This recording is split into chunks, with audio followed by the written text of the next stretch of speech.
Bien, en este vídeo vamos a explicar un poco la situación lingüística que se vive actualmente en nuestro país y cómo se ha llegado a ella. Se estima que en lo que es Eurasia, los continentes de Europa y Asia, que sabes que están unidos, se hablaba hace muchísimos siglos una única lengua que los especialistas llamaron indoeuropeo. Esa lengua se fue luego separando en distintas familias lingüísticas hasta dar origen hoy a 150 lenguas distintas. Una de las ramas más importantes del indoeuropeo es la rama romance. Es decir, del indoeuropeo provino el latín y luego el latín dio origen a varios idiomas, como el español, el francés, el italiano, el rumano, etc. En nuestro país, el latín vulgar que trajeron los soldados cuando conquistaron la península ibérica y la bautizaron como Hispania, fue evolucionando con el tiempo y fue dando lugar a lo que hoy son los idiomas que hablamos en nuestro país: el español, el catalán y el gallego. Por otra parte, también tenemos el euskera, que no proviene de esa rama romance, de esa rama latina, sino que su origen es bastante desconocido. Pero parece ser que no, está claro que no tiene nada que ver con el latín, y parece ser que puede ser que incluso tampoco tuviera nada que ver con el indoeuropeo. ¿Y cómo se llegó a esa situación históricamente? ¿Cómo hemos llegado a hablar en nuestro país estas cuatro lenguas: el euskera, el catalán, el gallego y el castellano? Bien, cuando los soldados romanos llegaron a la península, se encontraron un país con muchísimas tribus distintas, fundamentalmente que se podrían dividir en dos grandes grupos étnicos: los iberos y los celtas, que en realidad en su gran mayoría se habían mezclado, y por eso en historia hoy hablamos de celtíberos. Bien, el caso es que cada una de esas tribus tenía una lengua distinta. Los romanos venían ya de una civilización, de un imperio que estaba unificado, que manejaba una sola administración y una sola lengua, y por lo tanto intentaron implantar ese modelo en nuestro país. Lo consiguieron casi en su totalidad, excepto en la parte del norte, donde la tribu de los vaqueos siguió manteniendo ese idioma propio, el euskera, que por supuesto ha evolucionado, no es el mismo euskera que se hablaba en aquella época, y que es la única lengua que, por supuesto, habiendo también recibido influjo del latín, pero que es la única lengua prerromana, la única lengua antes de que llegaran los soldados romanos que pervivió. Todas las demás lenguas que se hablaban en la península, de origen celtíbero, desaparecieron con el tiempo, porque la población española se convirtió en población romana. Hispania era ya una provincia romana, y por lo tanto el pueblo adoptó el latín como idioma. Pero con el paso de los siglos, ese latín, que además no era el latín de Roma, el latín culto, sino el latín vulgar que hablaban los soldados, fue evolucionando y cambiando y dando lugar a lo que son los romances medievales. ¿Qué es lo que ocurrió en España? Cuando en el siglo VIII llegan los árabes y entran por el sur y conquistan la península, España va a quedar fragmentada en dos grandes zonas lingüísticas. Ya el español había recibido previamente el influjo de las lenguas germánicas, puesto que tras la caída del Imperio Romano, a manos de los visigodos, fundamentalmente en nuestra península, la llegada de estos, aunque su idioma lo habían manejado solo las clases altas, visigodos aquí vinieron muy pocos. El grueso de la población era población latina, era la población que había habido siempre y que seguía considerándose parte de lo que se llamaba la Romania. Es decir, seguirán considerándose en gran medida ciudadanos herederos de lo que era la antigua Roma, de la cultura y de las lenguas romanas. Lo que pasa es que los que mandaban eran los visigodos, que tenían sus lenguas germánicas. Y claro, para relacionarse con la administración, la población española tenía que hablar un poco de alemán entre comillas, quiero decir, la lengua germánica que hablaban los visigodos. Y algunas de esas palabras, sobre todo las del ámbito de la guerra, que era donde los visigodos estaban más versados, entraron a formar parte de nuestro idioma. La palabra guerra, por ejemplo, es una palabra que viene de la lengua germánica de que hablaban los visigodos. Cuando el reino visigodo cae ante la llegada de los musulmanes, en el siglo VIII, como he dicho, el país España se fragmentó en dos partes. la parte sur, la inmensa mayor parte de España, que había quedado en manos musulmanas, y la parte norte, que nunca fue dominada por los musulmanes. En la parte norte, ¿qué ocurrió? Pues en esos reinos cristianos del norte se siguió hablando lo que se hablaba en tiempos de los visigodos. Un latín vulgar que poco a poco se estaba evolucionando, estaba cambiando, y en según la zona, porque los reinos cristianos del norte estuvieron en gran parte por la amenaza musulmana aislados, es decir, tenían pocas relaciones entre ellos, eso favoreció que en cada uno de esos reinos, ese latín vulgar fuera evolucionando de manera diferente. De manera que en cada uno de esos reinos fue apareciendo una lengua distinta. Eran lenguas que se parecían porque provenían del latín y hasta hace poco eran la misma lengua, pero con el paso de los años fueron cambiando. Y así fue apareciendo en el norte de España las variedades del castellano, el llamado aragonés, hoy aranés, el asturleonés, hoy llamado bable, el catalán y el gallego-portugués. Aparte, por supuesto, se seguía manteniendo el euskera en esa zona norte. ¿Y qué pasaba en el sur? En el sur, con la dominación musulmana, nos pasaba lo mismo que cuando estuvieron los visigodos. La clase alta era musulmana, había venido de Arabia, había venido de la zona de África, de la península arábica, pero el grueso de la población, más del 90%, seguía siendo población española. ¿Y qué hablaba esa población española? Hablaba una lengua romance, el mozárabe. ¿Qué era el mozárabe? Básicamente como un castellano muy primitivo. No podemos llamarlo castellano porque el castellano era, oficialmente, es la denominación que le damos a ese romance que apareció en la zona de La Rioja, Navarra, y que luego el Reino de Castilla adoptó como lengua propia. Pero podríamos decir que el mozárabe era una lengua muy similar. Lo único es que el vocabulario, algunas palabras, bastantes, provenían del árabe de las clases dominantes. Los árabes nunca se preocuparon mucho de aprender español, pero las clases españolas, si querían relacionarse con la administración, cuando tenían que pagar impuestos, si querían ir a ver a sus gobernantes y entrevistarse con ellos, puesto que estos no tenían interés en aprender español, las clases populares españolas tenían que buscar la manera de poder comunicarse con sus gobernantes. Y para eso se creó esa mezcla entre lo que podríamos llamar castellano antiguo y árabe, que es lo que conocemos hoy como mozárabe. Eso es lo que hablaba la población que era cristiana y que estaba bajo dominación musulmana, o que también se habían convertido a la religión islámica, pero que su origen era español, es decir, gente nacida aquí y que su familia era de aquí. Por lo tanto, tenemos que en Al-Ándalus las clases altas hablaban el árabe, que era la lengua del país de donde ellos provenían, y los españoles que vivían allí, ya fueran los que mantuvieron su religión cristiana, ya fueran los que se convirtieron al Islam, esos hablaban una lengua romance, el mozárabe, que provenía del latín, que la sintaxis, la gramática era latina, pero el vocabulario era en gran parte árabe. Y ahora vamos a ir viendo un poco a poco, cada una de esas lenguas romances, cada una de esas 4 lenguas que se hablaban en España. El castellano es una lengua romance, de las más habladas del mundo. Vuestro libro dice que tiene unos 470 millones de hablantes y que tras el chino mandarín, unos 1.100 millones de hablantes, y por delante del inglés, unos 375 millones de hablantes, es la segunda lengua más hablada del mundo. En realidad, si acudimos a ver las cifras, pues hoy han variado, ya no son las mismas. Si atendemos a lo que es el total de número de hablantes, el inglés es la más hablada. Pero si os dais cuenta, es porque se habla muchísimo como segunda lengua. Es prácticamente el doble los hablantes de inglés como segunda lengua de los que lo hablan como lengua propia, como lengua materna. Mientras que en el chino mandarín ocurre lo contrario. Son los hablantes de lengua materna los que son un montón. Y son muy poquitos los que lo hablan como segunda lengua.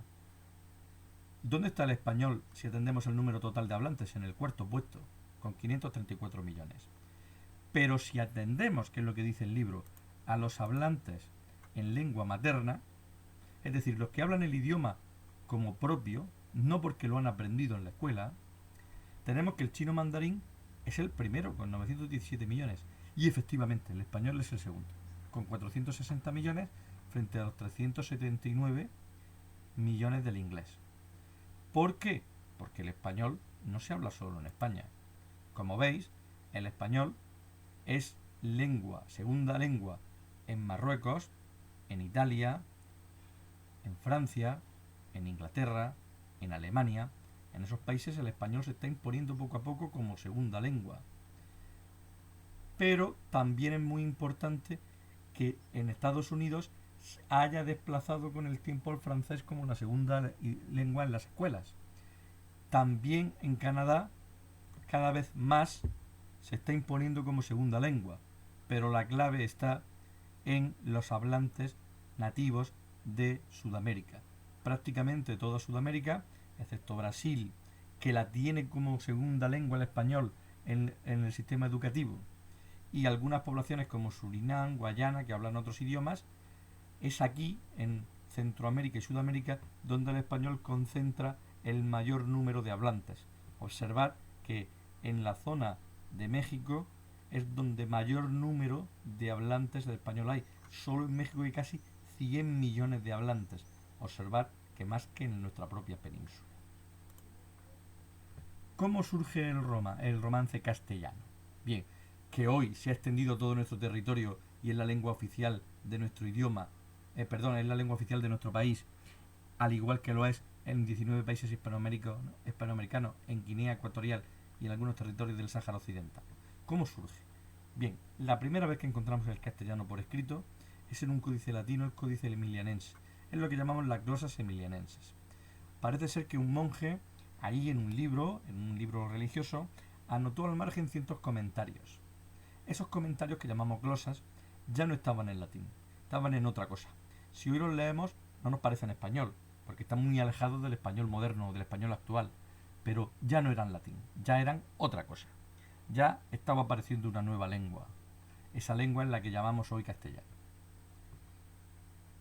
Al mismo tiempo que en las glosas emilianenses, en las glosas silenses, en Santo Domingo de Silos, también estaba apareciendo, también quedaron unas anotaciones en un libro de un religioso que nos demuestran que en esa zona también estaba al mismo tiempo surgiendo ese nuevo romance, esa nueva lengua, ese castellano. Como vemos, por lo tanto, era un fenómeno que se estaba produciendo en torno a una zona del norte de España, que es donde más o menos está Navarra, La Rioja, Cantabria. En esa zona es donde tiene su origen el castellano.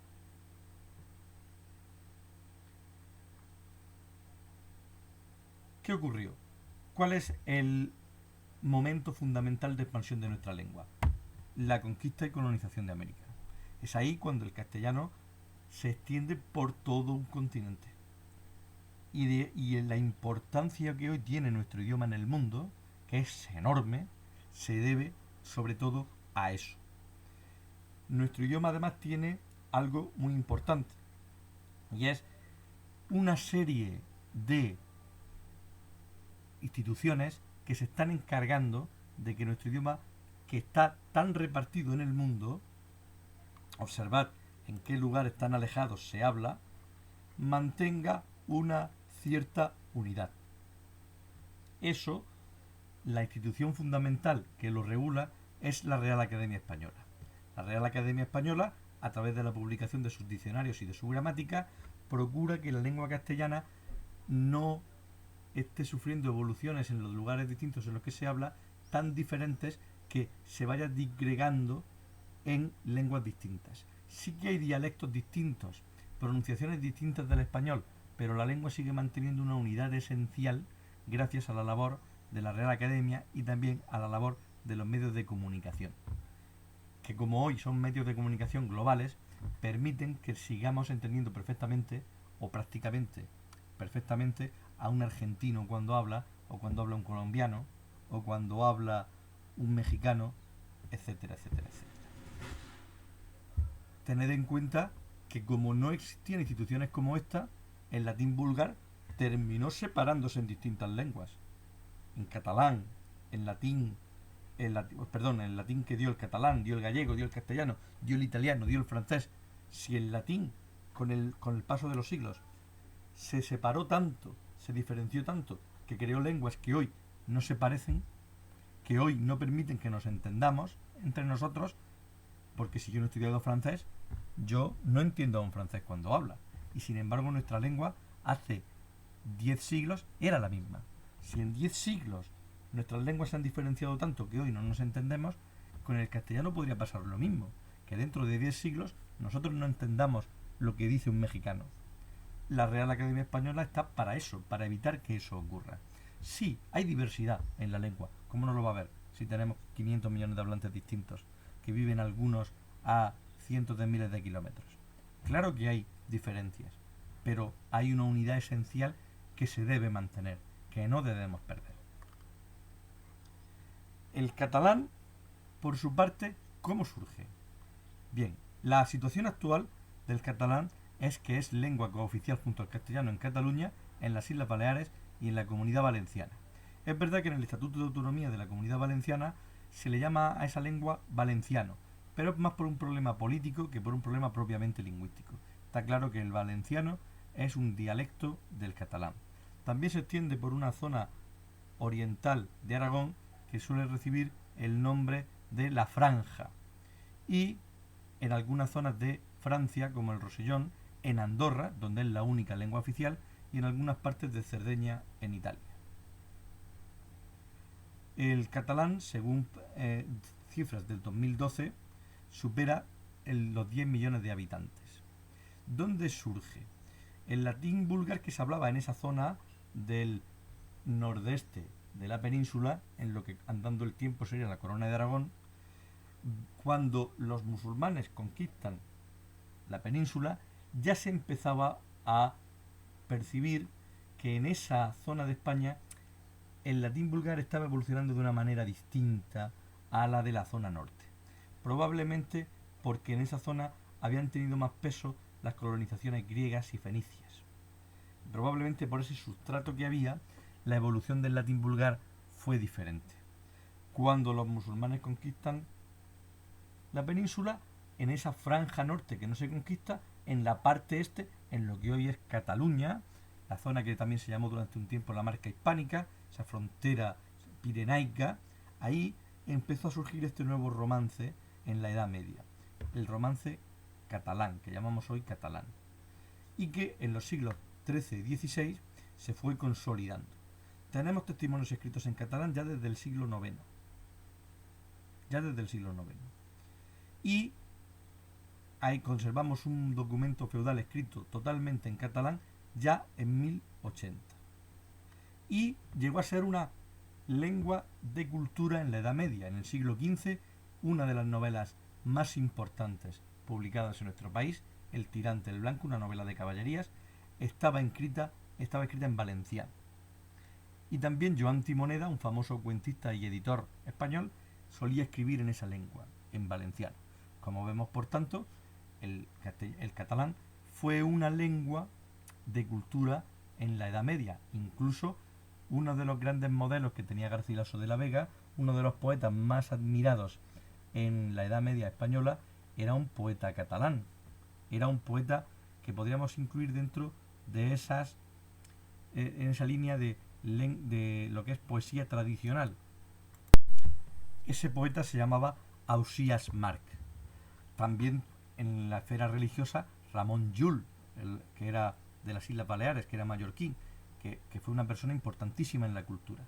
Pero con el tiempo el catalán le fue pasando lo mismo que al gallego, que le pasó también al euskera, que el empuje del castellano, el auge del castellano, fue haciendo que poco a poco retrocediera hasta casi desaparecer.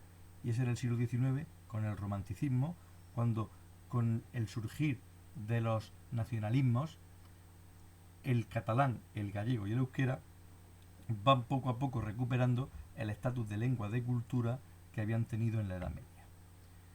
El gallego hoy es lengua cooficial en Galicia junto al castellano. Se habla en Galicia, en algunos pueblos, en algunas zonas de las más occidentales de Asturias, de León y de Zamora, y en algunas zonas del norte de Cáceres que fueron repobladas por gente de lo que hoy es Portugal, porque sabéis que inicialmente el gallego y el portugués eran la misma lengua, se llamaba esa lengua gallego-portugués, y es con la independencia de Portugal cuando poco a poco esas lenguas se van diferenciando. Hoy un gallego y un portugués se pueden entender bastante bien, pero hay rasgos suficientes para poder considerar que las dos lenguas son dos lenguas distintas. Según datos también del 2012 de la Xunta de Galicia, el número de hablantes de gallego estaría en torno a 2.800.000. Es una lengua, por lo tanto, un poco minoritaria. Es una lengua también romance, como el catalán y el castellano, que proviene del latín. El documento más antiguo que conservamos en gallego es esta cantiga que veis aquí, escrita en el siglo XII por Joao Soares de Paiva. En la Edad Media fue una lengua lírica importantísima. Si recordáis, cuando hablamos de la lírica en la Edad Media, hablábamos de Alfonso X el Sabio. Alfonso X el Sabio escribió una obra, escribió casi todas sus obras en castellano, pero la lírica, las cantigas de Santa María, las escribió en gallego, porque el gallego se consideraba que sonaba mejor que el castellano, y era la lengua que se prefería para hacer poesía. Y llegamos por último al vasco o vascuence, por decir mejor, que también llamamos euskera. Es lengua cooficial hoy junto al castellano en el País Vasco y en Navarra. También se habla en la zona del País Vasco francés, al otro lado de los Pirineos. Hoy cuenta con 1.000.000 aproximadamente de hablantes. Es, como hemos dicho antes, su origen es un auténtico enigma. Hoy parece ser una lengua inclasificable. ¿Por qué? Porque comparte características con lenguas muy distintas. Sabemos que es un idioma muy antiguo, que es anterior a la dominación romana, que es la única lengua prerromance que sobrevivió, que es probablemente de origen no indoeuropeo, la única lengua en Europa occidental que no es indoeuropea. Pero se han encontrado similitudes del vasco con lenguas bereberes, con lenguas bantúes, con lenguas tan distintas aparentemente que hoy intentar teorizar sobre el origen del euskera es muy complicado. Los textos más antiguos que encontramos en lengua euskera, en lengua vasca, son del siglo II y los encontramos en la región francesa de Aquitania. Además de que las glosas emilianas, de las que hemos hablado antes en el castellano, el mismo autor también había escrito en lengua vascuence, señal de que el castellano estaba apareciendo en esa misma zona en la que el vascuence ya se hablaba. El primer libro escrito completamente en euskera es Lingua Vasconum Primitia, de otro autor francés, año 1545.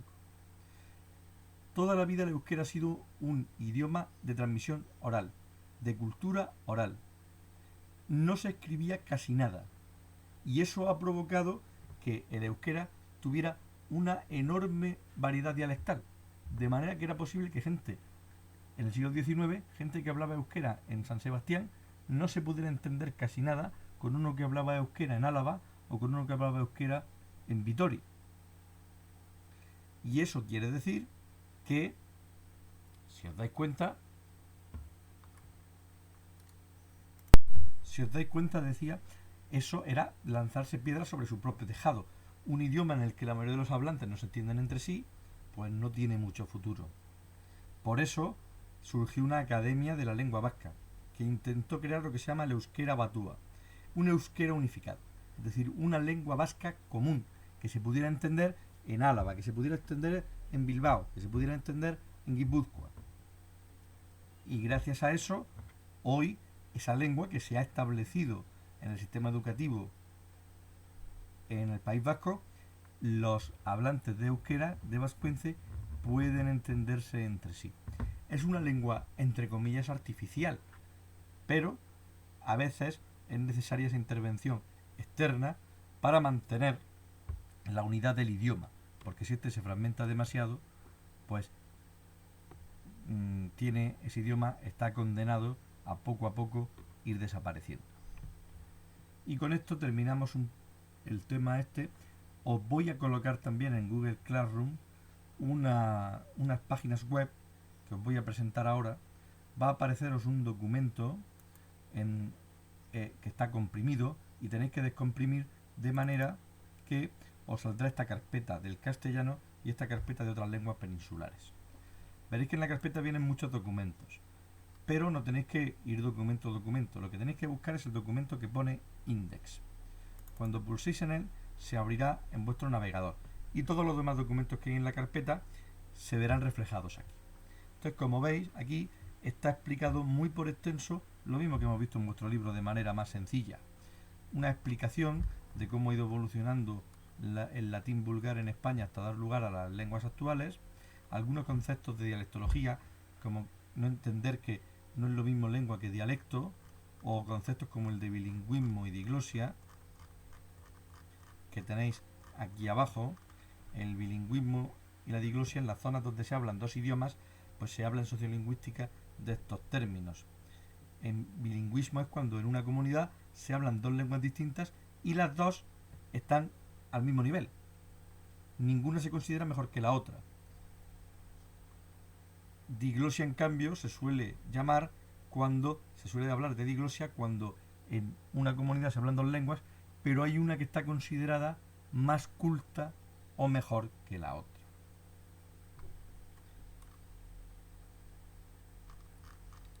Aquí también tenéis, os he puesto, aparte de algunas imágenes para que vayáis viendo pues, la distribución geográfica, etcétera, os he puesto los rasgos principales de los distintos dialectos del castellano, su distribución en el mundo, y os he puesto documentos orales para que oigáis esos dialectos, pues cómo suenan. No sabes tú, José María, la de veces que me han dicho que por qué no hablo bien. Porque ellos no saben hablar. Aquí tenéis pues, las características de los distintos dialectos. Del andaluz, del canario, del murciano, como os digo, con documentos orales para que podáis echarle un vistazo. Y lo mismo pasa con la otra carpeta que descomprimiréis. Otras lenguas peninsulares, buscáis el documento index y al pulsarle ahí, pues se os abrirá en vuestro navegador web, se os abrirá la página y aquí lo que tenéis es la explicación de las otras lenguas de España. Tenéis la explicación del catalán, tenéis la explicación del valenciano, tenéis la explicación del gallego, también con documentos sonoros, tenéis la explicación del euskera, tenéis la explicación del bable, que eso en vuestro libro no viene, el antiguo asturleonés, que hoy se habla en algunas zonas de Asturias y de la provincia de León, la explicación del aranés, que hoy se habla en algunas zonas de la franja pirenaica en la provincia de Huesca, que hoy, más que aragonés, se suele hablar de aranés, porque se habla sobre todo en esa zona del valle de Arán. Y ahí pues tenéis sus características, etcétera. No os voy a marear, la verdad, mucho más. Esto es para ampliar, para quien quiera ampliar un poco sobre las lenguas de España. Y con esto terminamos.